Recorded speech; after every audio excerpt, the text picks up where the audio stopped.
Hi everyone, in this video I'll show you guys how you can forward calls on your iPhone. Welcome back to our channel iOS, so let's dive right into it. The first thing that you're going to want to do is simply open your settings application, and after doing that scroll down all the way down and then tap on apps. So after tapping on apps, you can tap on this search bar or manually search for phone application. I'm going to tap on search bar and search for phone.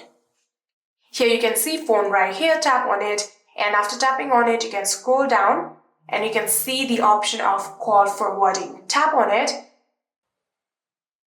and here you can see currently call forwarding is turned off. If you tap on it just like this, now there will be the option of forward to. You'll have to tap on it and then write down the number that you want to forward calls to.